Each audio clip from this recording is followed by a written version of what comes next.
병원의 경영 원칙이 없으면 병원이 파산할 수 있다라는 얘기입니다.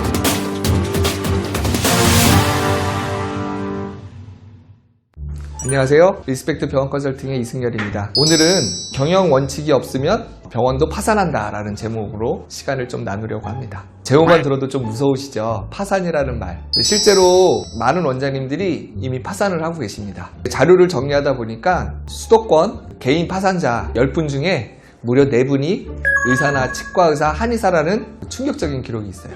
심지어는 은행에서 대출도 많이 줄었습니다. 그 정도로 이제 병원 파산이 좀 어떻게 보면 일상화 되어버린 시대인데요. 처음에 아마 의대를 갔을 때는 뭐 의대, 치대, 한의대 마찬가지입니다. 이런 거는 전혀 상상하지 못했던 상황일 거다라고 생각을 해요.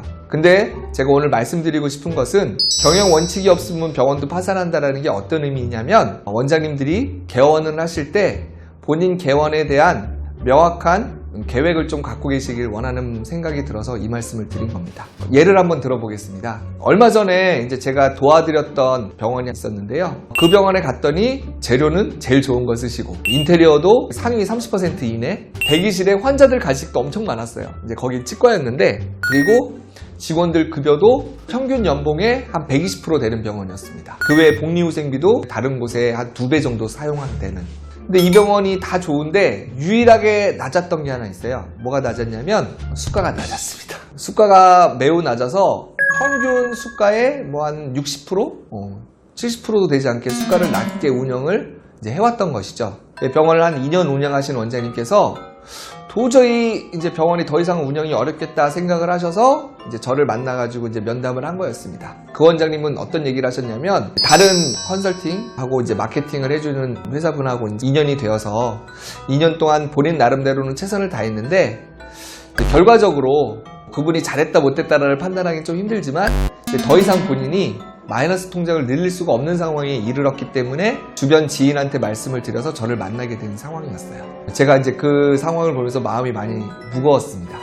근데 오늘 말씀드린 내용하고 똑같습니다. 뭐냐면 경영 원칙이 없으면 병원은 망할 수 있습니다. 결론적으로 그 원장님은 지금 수가를 다른 곳보다 60%, 70%를 받으면 안 되는 병원이었어요.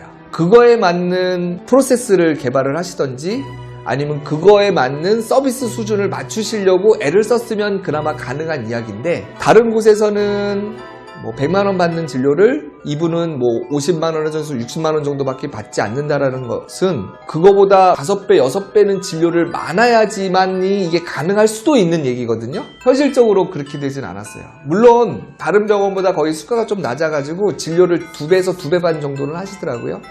근데 그럼에도 불구하고 결과적으로는 훨씬 더 힘든 경영을 할 수밖에 없는 구조였어요.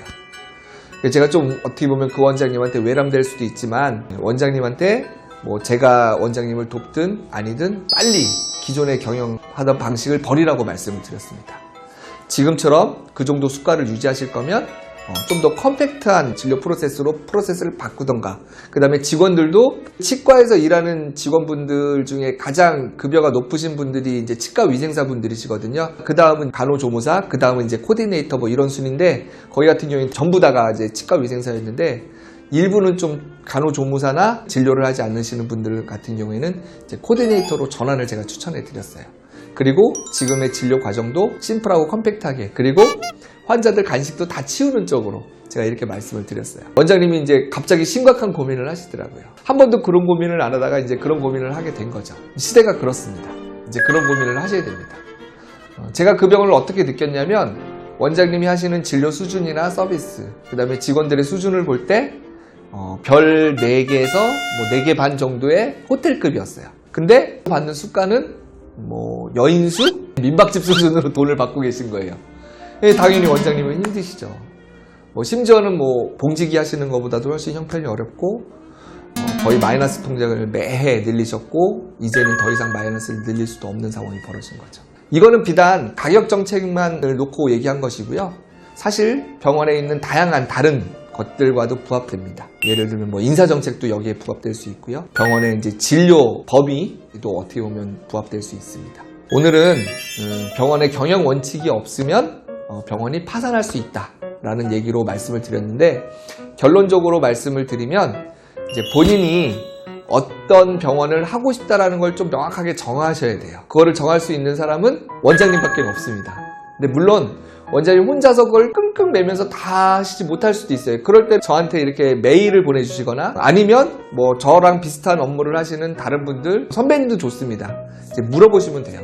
근데 결국은 원장님이 좋아하시는 일을 꾸준히 계속하실 수 있으셔야 돼요. 극단적으로 표현하면 빨리 환자를 많이 보고 싶으신 분들은 아까 말씀드린 것처럼 별이 한 3개 정도로 맞추시는 게 더 유리하겠죠. 본인이 꼼꼼하게 책임 진료를 하고 싶다라고 하시면 별 4개나 5개 쪽으로 가셔야겠죠. 물론 이게 이제 지역적인 한계도 있을 수 있습니다. 그런 차원에서는 이제 개원지 선택도 상당히 중요할 수 있겠죠. 우선은 본인이 어떤 진료를 하고 싶은지, 그 다음에 어떤 대상을 타겟팅하고 싶은지 이런 원칙을 좀 미리미리 정해놓으시는 게 제일 좋습니다. 그런 원칙이 없다라고 하면 원장님 병원 위험해질 수 있습니다. 오늘은 여기까지만 하겠습니다. 고맙습니다.